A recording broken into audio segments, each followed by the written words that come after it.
Señor presidente, muchas gracias por sus minutos con La Voz de América. Usted viene a Washington en el día de hoy para conmemorar 200 años de relación entre Estados Unidos y Colombia.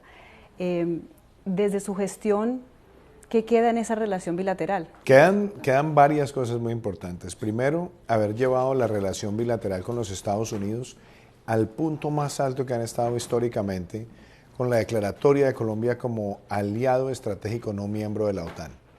Ese era un privilegio que tenían muy pocos países en América Latina, hoy lo obtiene Colombia y eso lleva a su relación con los Estados Unidos a ese punto más alto a nivel diplomático. Pero también dos elementos que son muy importantes. Uno, que Estados Unidos ha sido el principal país que nos ha respaldado a nosotros en la política migratoria del Estatuto de Protección Temporal para ciudadanos venezolanos. No solamente con ayuda para hacer la gestión migratoria, la gestión humanitaria, sino también ha puesto recursos ahora para el programa Integra, que busca que todas estas personas que están incorporándose a través del Estatuto de Protección Temporal tengan la posibilidad de adquirir nuevas destrezas, habilidades y de sentirse con una atención integral.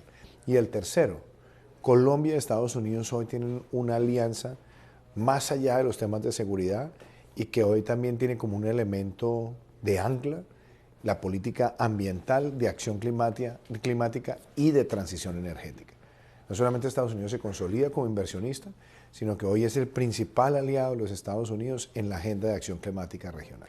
Precisamente hablando de migración, hace unos días culmina la Cumbre de las Américas en Los Ángeles y los países de la región se comprometen en el tema migratorio. Desde su gestión, ya mencionamos el Estatuto de Protección Temporal para los venezolanos en el país. ¿Cuál sería el programa más impactante que cree usted deja a los colombianos, sobre todo en la integración de los venezolanos en el país? Sin lugar a dudas, es que el estatuto es la política humanitaria tal vez más importante que se ha hecho en el hemisferio en materia de atención al migrante. Pero miremosla por qué. No solamente es que se regularizaron 1.8 millones, sino que hemos entregado ya más de 1 millón de tarjetas del Estatuto de Protección Temporal en un año, en un tiempo récord. Y tenemos los otros 800.000 que ya tienen preregistro, registro biométrico y que van a recibir sus tarjetas muy pronto. Ahora, más allá de las tarjetas, ¿esto qué significa? Identificación, acceso a los servicios sociales, la posibilidad de abrir cuentas, la posibilidad de comprar una casa, la posibilidad de buscar un empleo. Es decir, se hacen visibles. Pero de todas esas intervenciones, hay una, por ejemplo, también muy importante. Ya son más de 560.000 venezolanos que están en Colombia a través del sistema de selección de beneficiarios de programas sociales.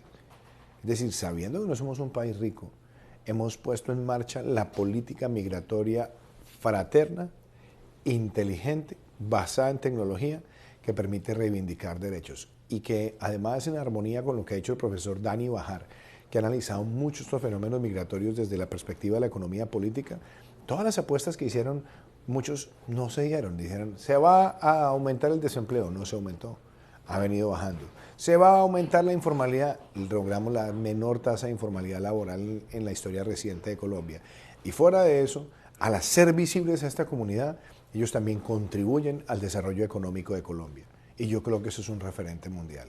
Y frente a la cumbre, yo creo que lo que se vio en la Cumbre de las Américas fue muy positivo con el liderazgo del presidente Biden haber lanzado esta declaración, donde todos queremos armonizar políticas, tomar las decisiones correctas. A mí me parece que fue un éxito. Y lo otro, el programa de prosperidad económica para las Américas lanzado por el presidente Biden también es una gran propuesta porque ayuda a llevar más inversión a la región y esa inversión se convierte en un mecanismo para disuadir esa presión migratoria en la frontera sur de los Estados Unidos. Sin embargo, presidente, hay personas como alaban su gestión en la integración de los venezolanos en Colombia como un ejemplo para la región en la integración económica y social de esta población.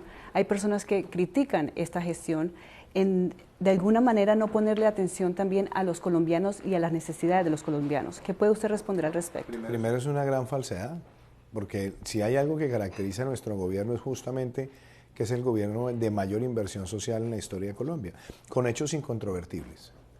Nosotros recibimos un país con un poco más de 3 millones de personas beneficiarias de Familias en Acción. Y nosotros teníamos alrededor de 127.000 jóvenes que estaban en Jóvenes en Acción. ¿Dónde está Colombia hoy?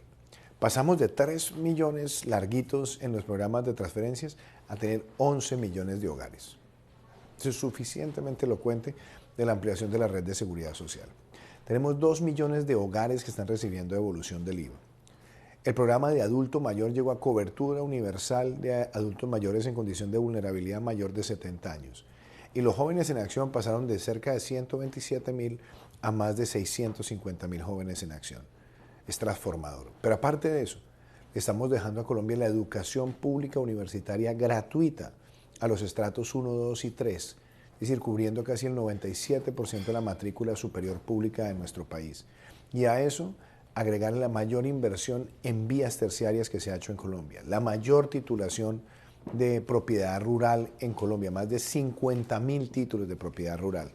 Entonces, si hay algo que caracteriza a este gobierno es esa intervención social y de equidad y, por supuesto, las mayores entregas de subsidios de vivienda registrados por un cuatrenio en Colombia, y eso nos lleva a 2 indicadores que son muy elocuentes. La menor pobreza multidimensional registrada por Colombia desde que empezamos a utilizar este indicador y la menor informalidad laboral que ha registrado Colombia en la historia reciente, sumado a que este gobierno es el que más ha aumentado en términos reales el salario mínimo de los trabajadores. Precisamente, señor presidente, usted lideró una iniciativa regional en compañía con países no solo de la región, sino también de Estados Unidos, para oponerse al gobierno del presidente Nicolás Maduro y apoyar al gobierno interino de Juan Guaidó. Usted está a unas semanas de irse del cargo. ¿Qué le queda al presidente entrante de Colombia sobre esta situación entre Venezuela y Colombia? La decisión nuestra ha sido coherente y yo he sido coherente siempre y he creído en la política de Estado.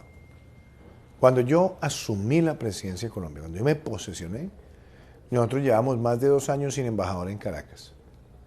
Y el gobierno que me antecedió ya había dicho frente a la elección de mayo del 2018 en Venezuela que era una elección fraudulenta y que no iban a reconocer los resultados.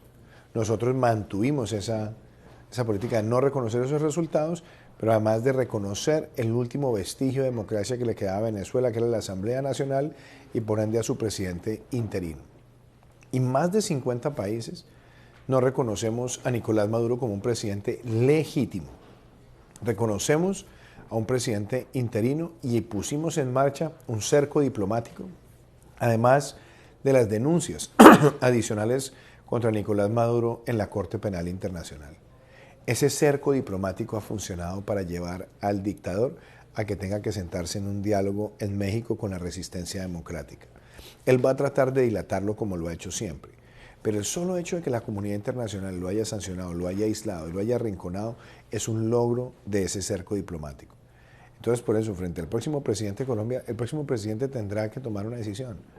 O reconoce al peor criminal de lesa humanidad que tiene hoy América Latina como un presidente legítimo, después de 2 administraciones que no han reconocido su última fraudulenta elección como una elección verdadera, o mantiene la coherencia de seguir respaldando la resistencia democrática y por lo tanto reconociendo a la Asamblea Nacional y a su presidente interino.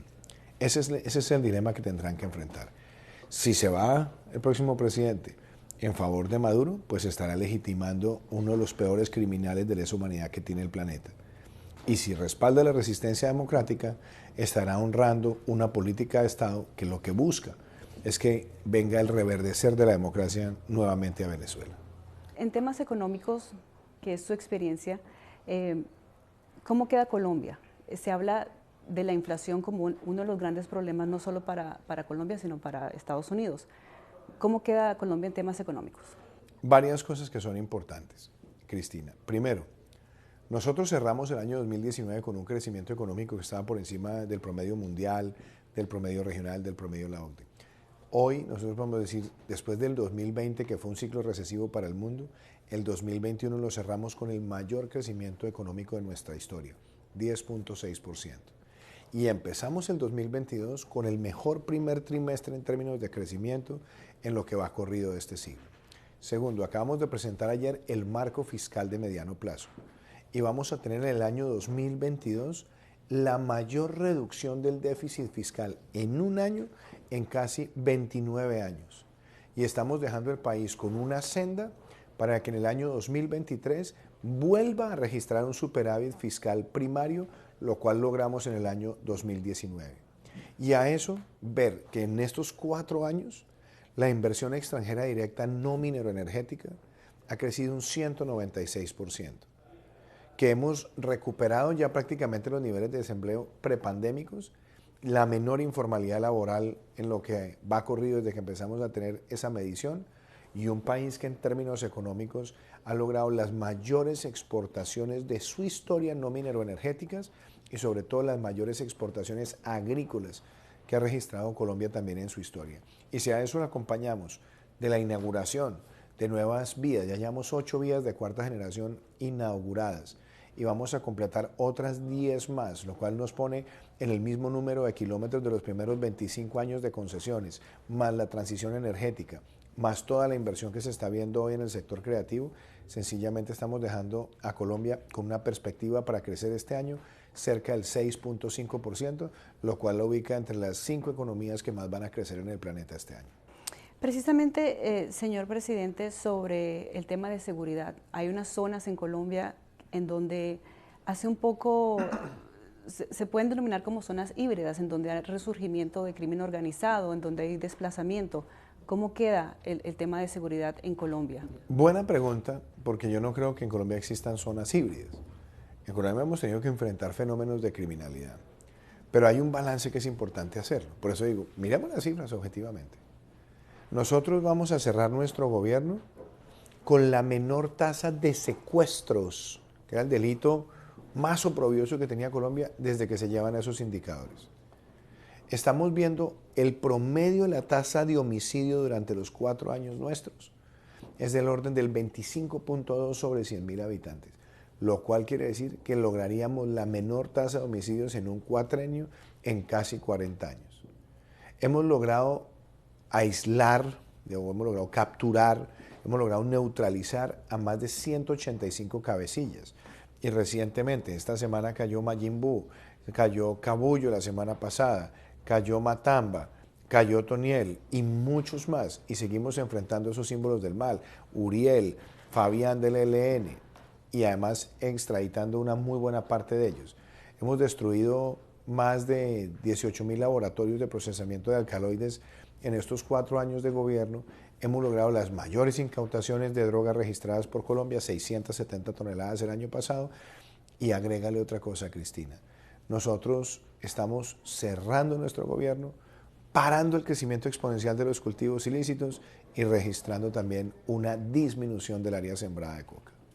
Señor presidente, yo sé que usted no puede hablar de las elecciones presidenciales en Colombia específicamente, pero ¿cómo observa usted desde su punto de vista la división política que existe en Colombia?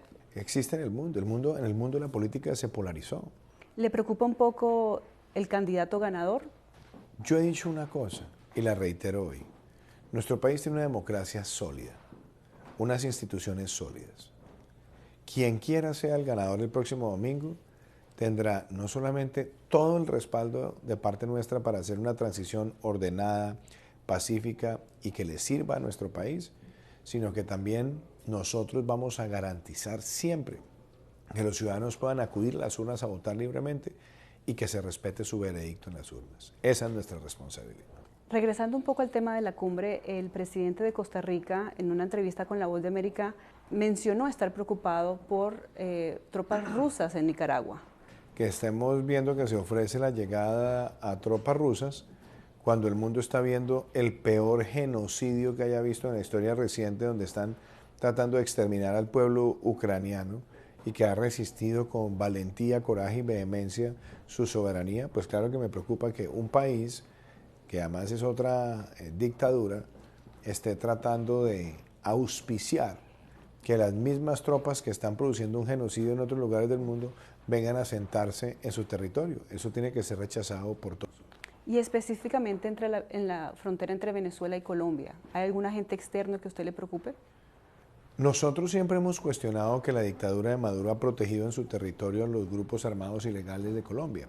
Allá hemos tenido a Pablito, allá hemos tenido también la presencia de Antonio García, allá cayó Romaña, allá cayó Santrich, allá cayó Gentil Duarte, allá cayó el Paisa y hay muchos otros criminales que están allá. Por supuesto, hemos denunciado siempre esa connivencia del régimen de Maduro con el terrorismo colombiano.